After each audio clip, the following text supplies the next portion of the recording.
Thank you so much. This was definitely the best introduction I have ever had. She didn't tell us about her mini wake-up call that she writes beautifully about today on the Huffington Post.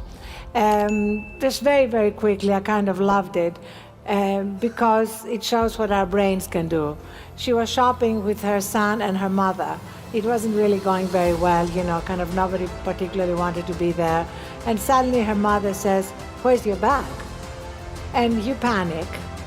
And the description of the panic is absolutely wonderful. I don't want to take anything away from you reading it, because suddenly you said you'd been in war zones, you'd been in prisons, but you had not felt this fight or flight fear of losing your handbag. And you ran out of the shop trying to find the thief who had run away with your bag, and there was nobody there. And then you come back and your mother says, "Maybe you left it in the car?" And that's where the bag was. And I love how your son described it to his dad, with his mom went out of the shop running after an imaginary thief who had stolen her imaginary bag and had run away in an imaginary car. So my wake-up call came 7 years ago when I collapsed from exhaustion, burnout, and sleep deprivation, broke my cheekbone, got 4 stitches on my right eye, and as I came to in my own pool of blood, I asked a lot of the questions that you are asking here at this school that we often stop asking after we leave college. Questions like, what is a good life and what is success? And while by conventional definitions of success are successful, by any sane definition of success, if you come to in a pool of blood of your own and nobody has shot you, you're not successful. So I started reading and studying philosophy, science, trying to piece together what was happening, not just in my world, but in our world. And I had always loved philosophy. I had remembered, what the Greek philosophers had taught us about studying 3 things. What do we need to know? How do we govern the city? And what is a good life? And gradually, in the last 2 centuries, the question, what is a good life, was abandoned. And we defined a good life with a successful life. And we shrunk success down to these 2 metrics of power and money, which is really like shrinking the whole realm of human possibility down to our to-do lists. And so that's when I came up with this idea of the 3rd metric, because the 2 metrics are like the 2 legs of the stool. You cannot sit on that stool for too long without falling over. It's not sustainable. The 3rd metric consists of these 4 pillars, and each one of them is a section in the book. First of all, our well-being. 2nd, wisdom. How do we tap into our own wisdom? 3rd, wonder, and Alain de Botton writes a lot about wonder. I love all that. How do we bring it into our lives through art, through nature, through being awake, through not multitasking? And the 4th one is giving. How do we create a culture that celebrates not just go-getters, but go-givers? And I wanted very much the book to be a bridge between knowing what we should be doing and actually doing it. And so, as well as having 45 pages of scientific endnotes, because I feel it's extraordinary that modern science now is fully validating ancient wisdom, I wanted to have all these practical steps. So each chapter ends with 3 very small baby steps that each one of us can take right now to begin to bring about these incremental changes. And I'm sure a lot of you are already doing a lot of that. For me, just very quickly to go through 3 little steps, and then we'll start our conversation.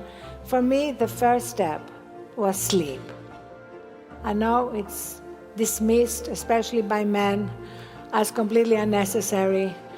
I had dinner with a guy recently who bragged that he had only gotten 4 hours sleep the night before, and I thought to myself, but I didn't say it, you know what, if you had gotten 5, this dinner would have been a lot more interesting.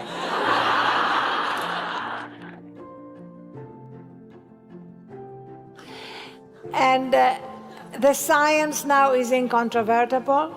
In fact, I told a graduating class that I gave a commencement to at Smith, a graduating class of women, I told them that my advice to them is to sleep their way to the top.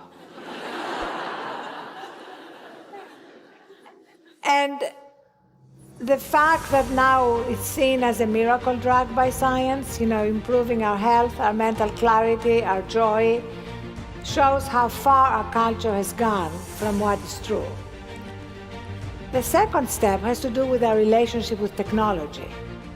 We have become addicted, which is why I chose 12 steps. And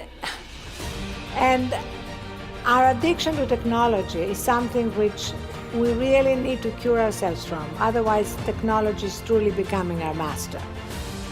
And a very simple step is at the end of each day to pick just one particular time, it may change from day to day, when you take all your devices, you turn them off, and then you gently escort them out of your bedroom.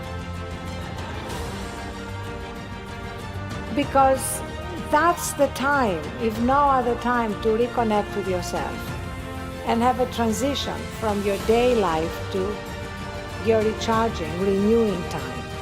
I remember being in Luxor a few years ago and going to the sleeping chambers of the Luxor temple and realizing what a ritual sleep was.